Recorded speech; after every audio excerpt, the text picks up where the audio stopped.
Avengers Assemble! Today we're looking at the Thor 3 3/4 inch line of figures, and this is Harpoon Blade Fandral. Fandral being 1/3 of the Warriors 3, so if you're a fan of the movie, kind of an important figure to pick up. He's probably my least favorite of the three, but I still picked up his action figure. Now this is moving into Wave 2 of the Thor figures. Wave 2 featured the Warriors 3, a Destroyer, and the helmeted Thor.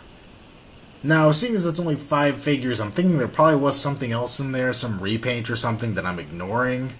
So don't sue me for leaving something out. So maybe you're like me and you were wondering what the heck a harpoon blade is.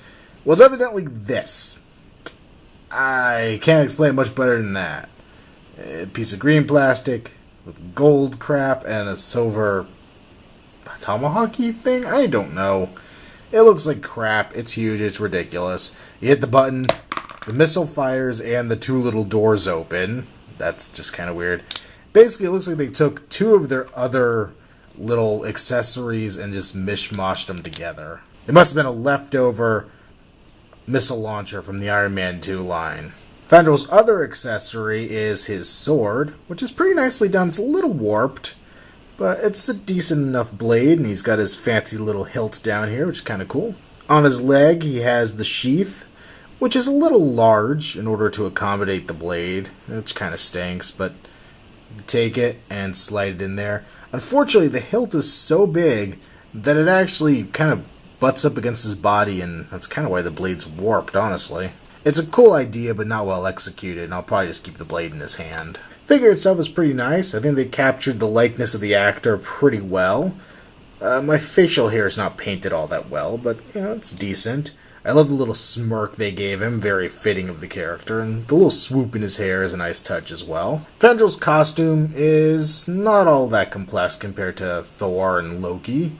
Kind of just a green jumpsuit with some armor bits. He's got his little cuffs down here on his lower leg, and bracers up here, his chest plate. He has a cape on his back. It's kind of like a split cape. It doesn't really cover much of his back. It just kind of comes off to the side. You can see some more armor underneath.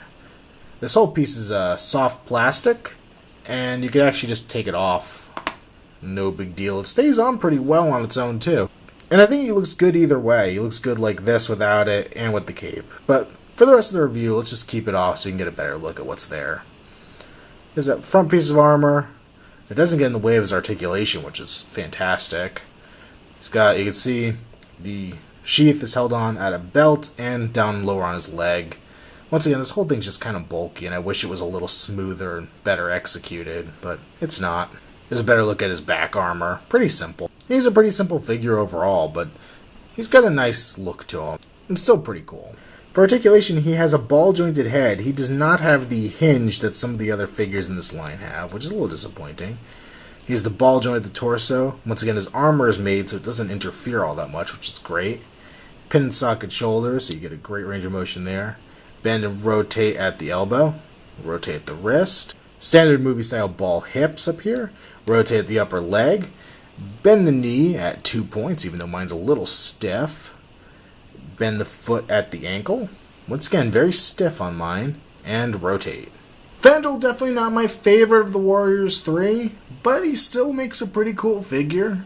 I think having the Warriors 3 in figure form is neat, seeing as we don't get a lot of side characters in these lines all that often. So I'm happy when we do get some of them. I'd go ahead and recommend this figure. He's not the strongest in the line, but once again, he's something different. He's a unique character. He's not a repaint. He's an integral part of the movie, even if he is a little more on the side of being a minor character. Overall, I just like him, so definitely going to recommend this guy. This has been another Outside the Box review. Stay tuned as we continue to count down to Avengers.